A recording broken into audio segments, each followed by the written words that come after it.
There was a time way back in another era when the goal of the education system was to educate students. And back in those days, the goal was pursued through a merit-based approach. Kids were graded and ranked based on their performance. High-performing students were advanced on, low-performing students were held back, well-behaved students were rewarded, poorly behaved students were punished. That was the general idea. But this strategy has fallen out of favor in recent years. It was too mean, we were told, and racist too, somehow. Piece by piece, the system of merit-based education in public schools was dismantled until finally there was nothing left. And into that gap came equity to replace it. What does equity mean exactly? Well, that's a question you'll never get a real answer to. But in this case, we know what equity means from a practical perspective. It means spending more money for worse schools. It also means creating new schools from the ground up, because the only way to guarantee that you're not perpetuating white supremacy is to start from scratch. One of these new non-racist schools was founded 5 years ago in Akron, Ohio, with help from NBA All-Star Lebron James. This was a big deal, we were assured at the time. NBC News was on the scene when the school launched. Watch. Kids arrive for the first day of school today in Ohio as a new approach to fix an old problem takes center court, led by someone who knows their stories more than they could imagine, which is why NBA superstar Lebron James and his foundation are opening this school in Akron for at-risk third and fourth graders who struggle both in school and at home. The most important thing that we can give them is structure and a sense of they just want someone to feel like we care. Now, NBC News touts this school as a new approach to fix an old problem. The most important thing, LeBron James says, isn't test scores or grades or any objective sense of achievement whatsoever. Instead, the key is giving students, quote, the sense that someone cares about them. That's not really an educational approach at all. It's simply a cliche, not a new one either. But it's one that taxpayers in Ohio have been compelled to fund. As one local news report puts it, quote, the district will pay more than half the cost for the school, perhaps around 75%. That total amounts to nearly $10 million a year charged to taxpayers for this I Promise school. Yet the experiment was well worth the cost. The media reassured us over and over again. You can go back over the past several years and find many media reports gushing over LeBron's school, calling for more schools just like it. Maybe we should even make LeBron James the Secretary of Education while we're at it. Why not? NBC News would certainly be on board with that. Just a month ago, they were on the scene again to do a follow-up story on the I Promise school, and they say it's all been a smashing success. Watch. 5 years ago, NBA superstar LeBron James opened the I Promise School in his hometown of Akron, Ohio. The goal, to give at-risk youth a place to learn and feel supported. About 1,600 students have attended the school, which demands that its students promise to always do their best and make healthy choices. Proof of that, every graduate receives a college scholarship. Now, to recap, 1,600 students have attended the school. They promise to make healthy choices. LeBron James cares about them, etc. All sounds pretty good. But wait a minute, NBC News. How are the students actually performing in the classroom?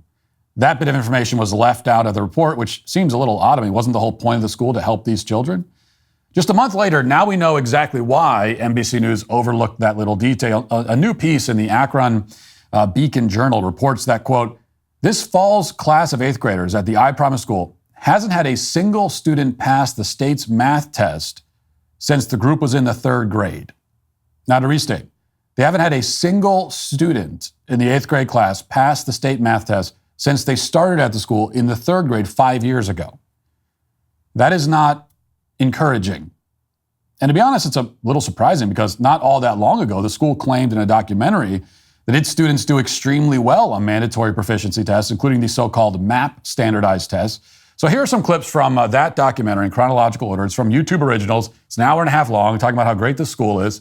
It's got 3 million views on YouTube. See what impression you come away with when you watch this. Watch.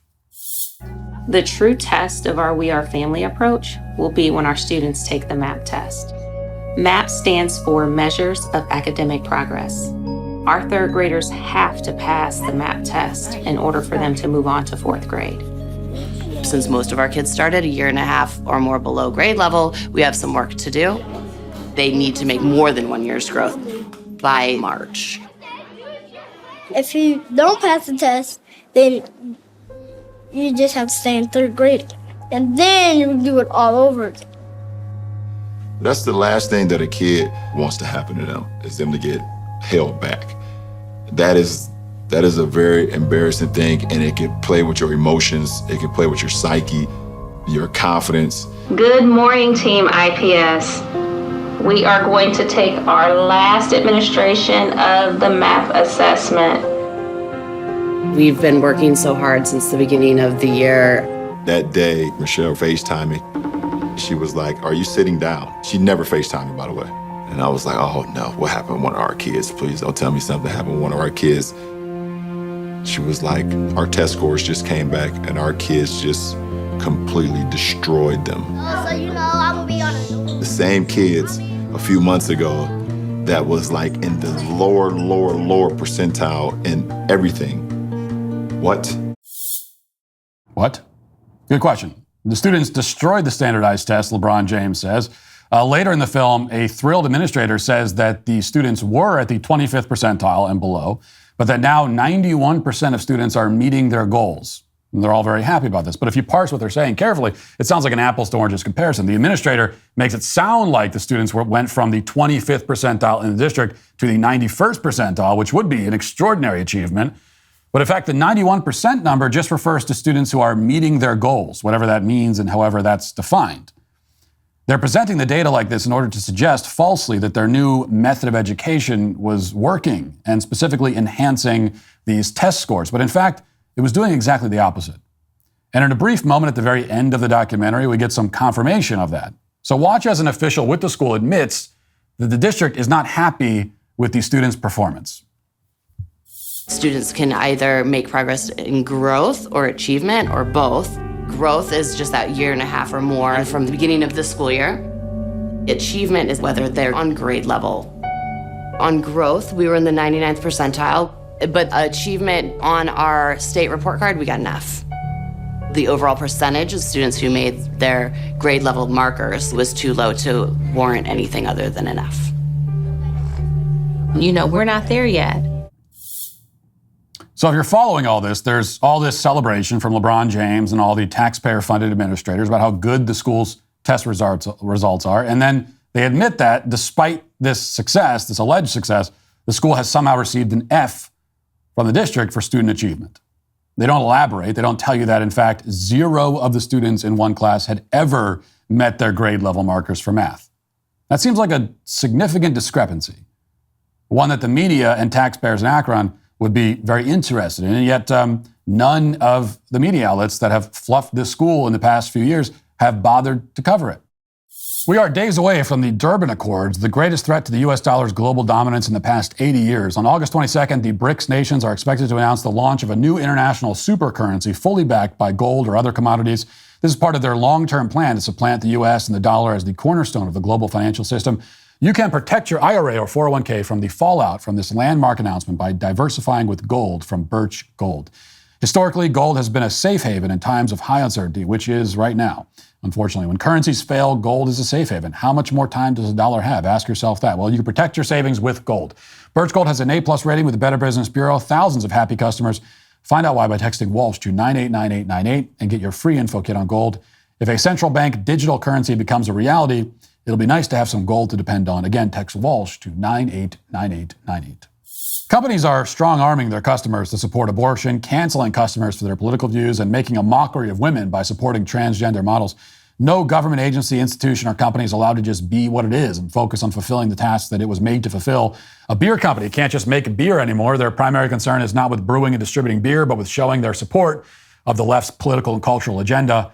Well, Public Square offers a new solution. Public Square is an app and website where you can get connected to tens of thousands of businesses from all different industries that share your value for life, family, and freedom. Public Square also offers discounts to many high-profile businesses on platforms that you can actually have an incentive to spend money with because the companies don't hate you. Well, whether you're looking for new athletic clothing that knows what a woman is, a banking partner you can count on, or simply a new restaurant in your area that won't lecture you about your political views as you're trying to enjoy a meal with your family, head over to publicsq.com. Public Square is free to join as a consumer or a business owner. You can get started at publicsq.com or download their app today. That's publicsq.com. That documentary we just showed you has been out for almost 2 years. NBC News must have missed it. The truth is that corporate media didn't want to look too deep into the data because it's not just bad, it's terrible. And it keeps getting worse the more you read it. As the Albany Beacon Journal reports, the English scores for the 8th graders were not much better than the math numbers. Quote, when the school's first class of 8th graders graduated from iPromise, just 11% of them tested proficient on the state English language arts test. The article goes on, 2 of iPromise's biggest subgroups of students, Black students and those with disabilities, are now testing in the bottom 5% in the state, landing the school on the Ohio Department of Education's list of those requiring targeted intervention. Now, you often hear the counter-argument that this is a school for troubled children, so of course their scores are going to be low. That doesn't exactly explain why the scores are going backwards. According to the data, quote, last year 6th graders lost ground. When they were in 5th grade, 7% were proficient on the reading test. In 6th grade, just 2% were. Now, the point here is not to gloat over the failure of this experiment. In some ways, it's a noble effort. Admittedly, I'm not a fan of LeBron James personally. I'll be the first to admit that. He's a woke virtue signaler to such a degree that he pretends to read books about Malcolm X. You've probably seen this clip before, but honestly, it's just too good to not share again. Here it is. Taylor, you want to follow up? Yeah. So you're holding the autobiography of Malcolm X along with Alex Haley. I don't know how far you are into the book, but what's your biggest takeaway so far? I kind of just started a couple days ago, but I've read and a lot of notes over the years. It's my first time actually reading this from start to finish. But just a very smart man, very smart man, and basically. His words in the 60s and what was going on is actually what's going on today still. That's the guy who's going to reinvent our nation's educational system with his bold new approach. The guy who is still failing his book reports at the age of 38. Now, even if it's kind of funny to have a school run by a guy who pretends to read books, and even if, aside from that, LeBron James is a reckless liar who regularly promotes BLM propaganda, slanders police officers, etc., I can still respect a rich celebrity athlete at least attempting to do something productive, which is more than what most of them will do. But the reason for the school's failure is what's instructive here.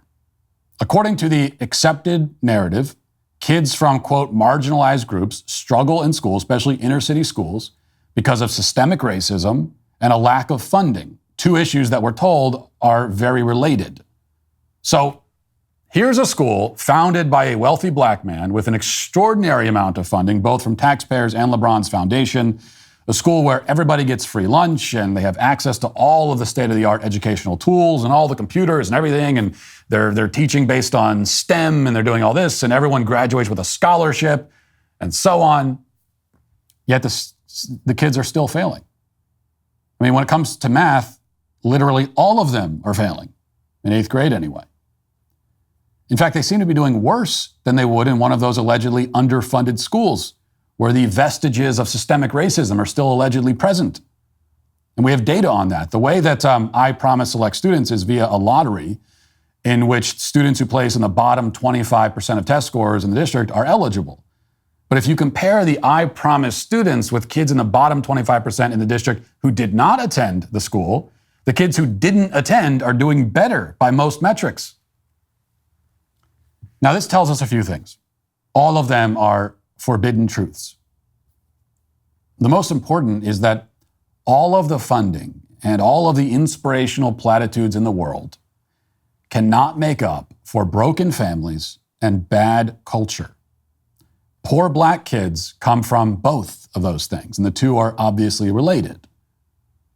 You will not be able to measurably improve any aspect of life for these kids, especially their educational performance, without addressing the fact that the culture they come from is deeply sick and their families are in absolute disarray. Just talk to any teacher who has experience trying to teach these so-called, quote-unquote, marginalized groups. Very often, the teachers will tell you that their behavior and attitude in class, it's not just bad, It's like appalling. It's abominable. These kids who have not received any kind of intellectual or moral formation at home or in their communities. In many cases, their parents do not care about their education or about anything. The culture they're brought up in encourages them to act in outrageous ways and reject and disrespect all authority. That's the fact of the matter. That's the problem. That's how you end up with kids in the 8th grade who all of them can't even do math. Now, LeBron James can't solve all of those problems on his own, of course, but he could start by at least acknowledging them and talking about them, but he won't even do that. As always, the left seeks to solve problems without addressing the underlying fundamental issues. It's like their genius plans to solve homelessness by putting the homeless in hotels or giving them free housing. Well, you can give a homeless guy a room at the Ritz-Carlton, and the place will look like a garbage dump within the span of 3 hours. And then he'll be right back out on the street. That's because the homeless guy's problem isn't that he doesn't have a home. Any halfway competent and sober person can manage to find some kind of housing, okay? If you're sober and halfway competent, you're not going to end up sleeping on a box on the street corner. You just won't. His problem isn't a lack of housing. It's that he's a drug addict or psychotic or both. So it would be one thing if some coherent principle was at play here, but there's nothing coherent about any of this. Consider that the left's solution to education and homelessness is to throw money at the problem, but their solution to law enforcement is to do exactly the opposite. So somehow the education system will improve if you give more money, but the justice system will improve if you give it less money. How does that make sense? You'll never see any contemplation from this on the left. Instead, they'll continue to push the most destructive policies imaginable, only to backtrack when the consequences of their destruction are too obvious to deny, which is happening right now in Oakland, by the way. The president of the NAACP's Oakland chapter just announced that, quote, failed leadership, including the movement to defund the police, our district attorney's unwillingness to charge and prosecute people who murder and commit life-threatening serious crimes, and the proliferation of anti-police rhetoric have created a heyday for Oakland criminals. Oh, you think? Congratulations, NAACP. You finally realized that crime is bad. A stunning revelation. But of course, they are also incapable of tracing the problem down to its roots. The NAACP supports BLM's insanity when it gave them power, and now they're against it because it embarrasses them. That's all there is to it. What happens next when it comes to education? It's possible that once these people are sufficiently embarrassed by what they've done to public schools in this country, they'll stop experiments like the one that's going on in Ohio right now. But by that point, as if by design, it'll be far too late. LeBron James will have moved on. The children won't have that luxury. They'll be uneducated, poor, and totally dependent on the government that pretended to care about them. Most people would call that a disaster. But our leaders have another name for it. They call it equity. Hey, YouTube, thanks for listening to the show. If you'd like access to my full show with no ads, you should go to dailywire.com and use promo code Walsh to get 2 months free on all annual plans. See you there.